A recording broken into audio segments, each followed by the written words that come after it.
Yes, हाँ, तो ये आपका थर्ड वीडियो होगा जिसमें हम डिस्कस करेंगे टाइप्स ऑफ बजट। देखिए, ये छोटा सा टॉपिक है, ऑब्जेक्टिव्स के अंदर आ सकता है, 1 मार्क के क्वेश्चन के अंदर आपको देखने को मिल सकता है। बहुत आसान है, इजी है बहुत। टाइप्स ऑफ बजट, देखिए 3 टाइप्स के बजट होते हैं आपके। एक होता है हमारा बैलेंस बजट।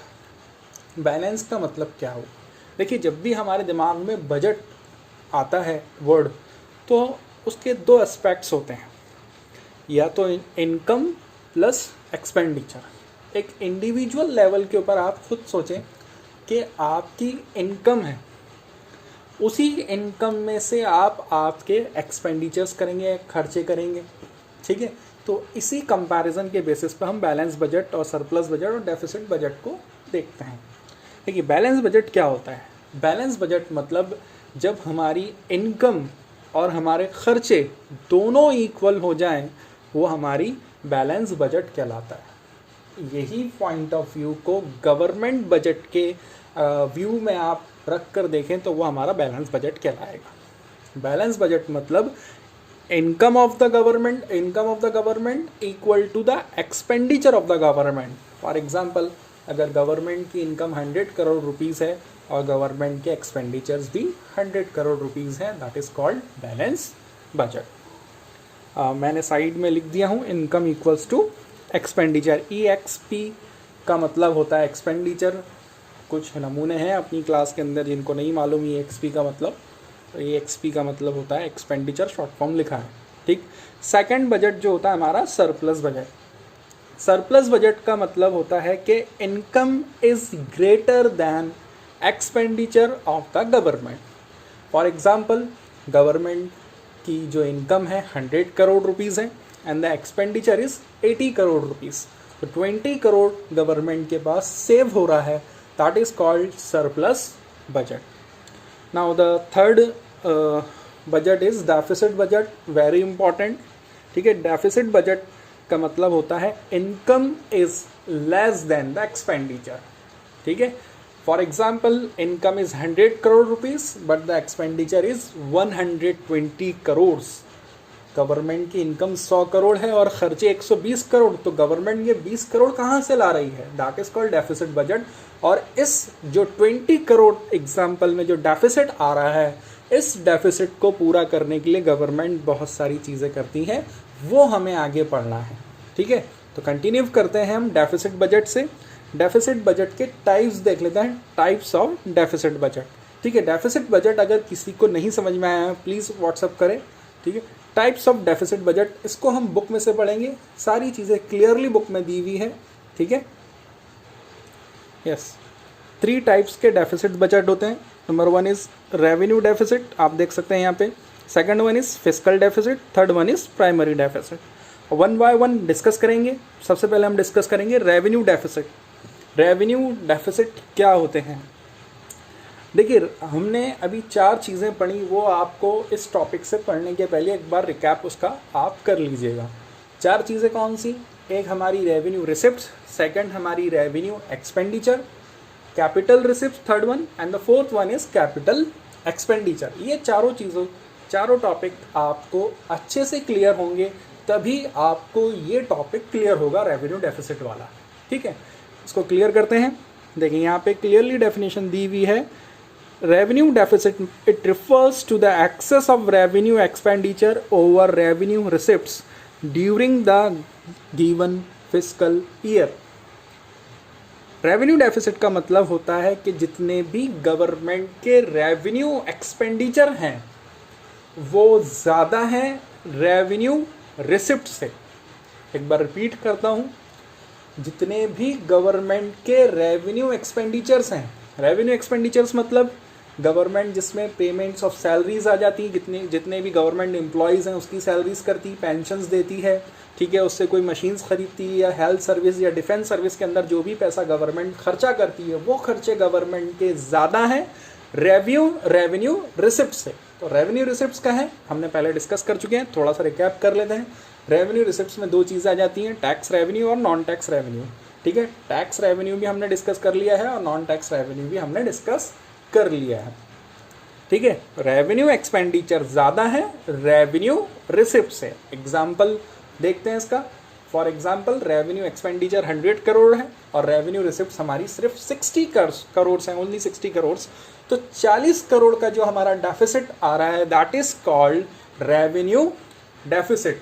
आप फॉर्मूला बना सकते हैं इसका, ठीक है, यहाँ पे फॉर्मूला दिया हुआ है, आप यहाँ देखें स्क्रीन के ऊपर आपको यहाँ पे फॉर्मूला दिख रहा होगा। Revenue deficit equals to revenue expenditure minus revenue receipts. जो भी डिफरेंस आएगा वो अमाउंट हमारा रेवेन्यू डेफिसिट कहलाएगा। क्लियर हुआ बेटा रेवेन्यू डेफिसिट्स क्या है? ठीक है, अब जो हमें इसके बाद जो पढ़ना है वो पढ़ना है implications of the revenue deficit. Implication का मतलब क्या होता है?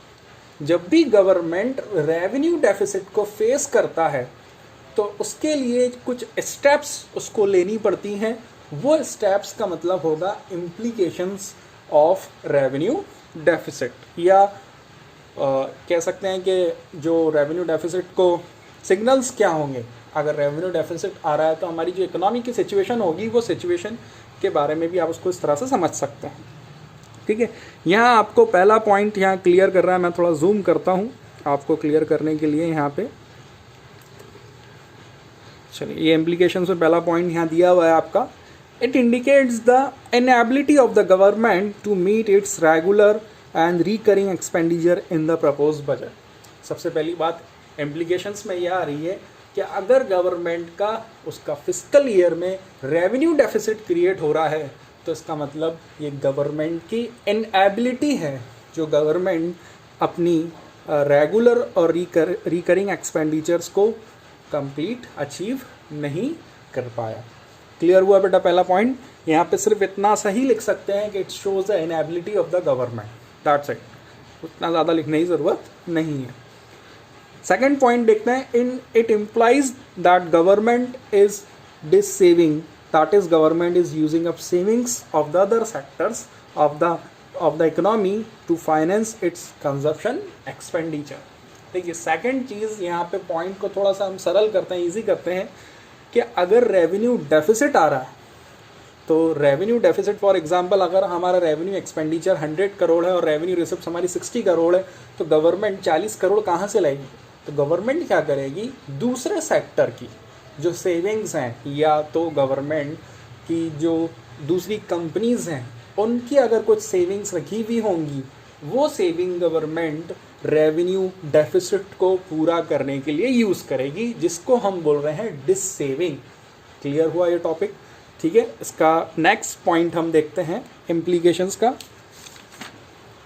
इम्प्लीकेशंस में नेक्स्ट पॉइंट जो है,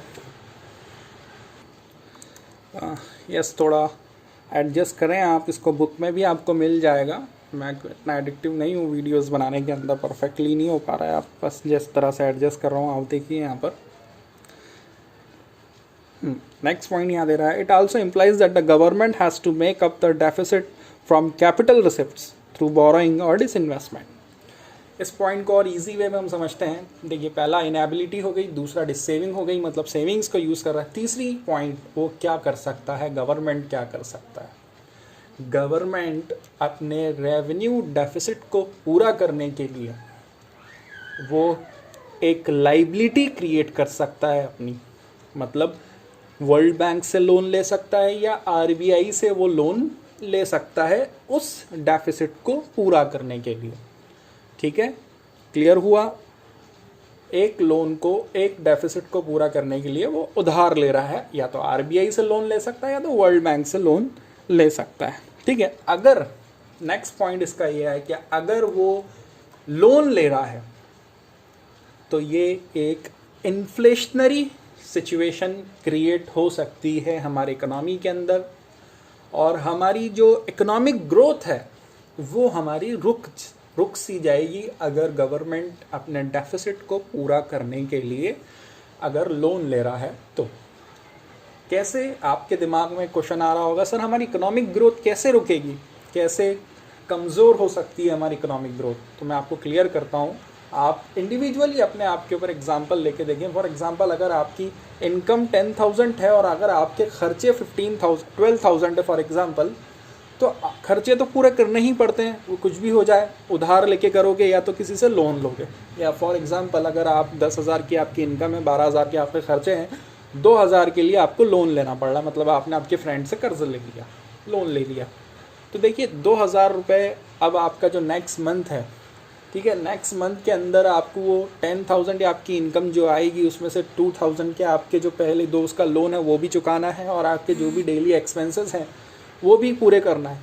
तो कैसे होंगे, आपको कुछ ना कुछ सेक्रीफाइस करना होगा, तभी जाके आपके जो है इनकम में से आपका लोन भी मेकअप हो पाए और आपके जो भी एक्सपेंडिचर्स हैं वो भी आपके पूरे हो पाए।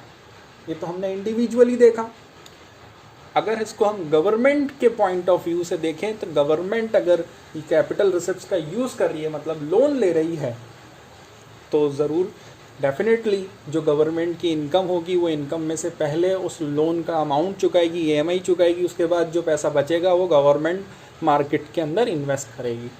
तो इस तरह से हमारी इकोनॉमिक ग्रोथ जो है वो कम हो सकती है और इन्फ्लेशनरी सिचुएशन भी हमारी इकोनॉमी के अंदर क्रिएट हो सकता है।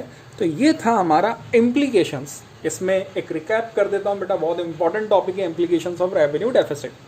पहला कि ये इनएबिलिटी शो करती है, दूसरा ये डिससेविंग या तो हमारी सेविंग्स को यूज़ करेगी, तीसरा कैपिटल रिसिप्ट या मतलब लोन लेगी वर्ल्ड बैंक से या आरबीआई से, कहीं से भी लोन लेगी। चौथी चीज़ मैंने आपको यहाँ बताया कि इन्फ्लेशनरी सिचुएशन क्रिएट हो सकती है और हमारी फ्यूचर ग्रोथ या इकोनॉमिक ग्रोथ हमारी उस पर हैम्पर, यहाँ पे वर्ड होगा शायद हैम्पर करके कुछ होगा। लास्ट पॉइंट भी आप देख सकते हो, high revenue deficit creates a warning signal to the government to either curtail its expenditure और इंक्रीज इट्स रेवेन्यू। यही पॉइंट का मतलब यही है कि हमारी इकोनॉमिक ग्रोथ जो है वो हमारी कम हो सकती है। ठीक है बेटा, ये 2 वीडियोस आज मैं आपको सेंड कर रहा हूँ, इसको प्रॉपरली वॉच आउट करो, जो भी डाउट है क्लियर करो, ठीक है, आपके साथ क्लियर करो, क्योंकि मैं डेली आपको वीडियोस डालूंगा। और हाँ, इंडियन इकोनॉमिक डेवलपमेंट भी आप कहीं से अरेंज कर लें, क्योंकि वो भी मैं आपको स्टार्ट करूँगा। मेरे पास देखना पड़ेगी इंडियन इकोनॉमिक है या नहीं, और मैं अभी ये मेरा वीडियो का सेटअप प्रॉपरली हो जाए, मैंने वाइट बोर्ड का भी इंतज़ाम कर रहा हूँ, तो मैं आपको अकाउंट्स भी पढ़ाना चालू कर दूँगा। पहली बात, शायद आपको अगर आपके पास किताब घर वाले का नंबर है तो उसको आप कॉल करें, वो शायद होम डिलीवरी कर रहा है, मैंने ऐसा सुना है कुछ मैक्रोविजन्स के बच्चों से। तो आप किताब घर वाले का नंबर फाइंड आउट करो, वो आपको शायद होम डिलीवरी कर सकता है। सैफी बुक डिपो वाला तो शायद ही करे। आप कहीं से सेकंड हैंड बुक, जैसे कॉलोनी के जो बच्चे हैं जिनके पास बुक नहीं है, तो वो 12th के बच्चे जो हैं जो एग्ज़ाम दे रहे हैं अभी, उनसे अरेंज कर लें, क्योंकि विदाउट बुक थोड़ा अकाउंट्स परेशानी हो सकता है। ठीक है, थैंक यू।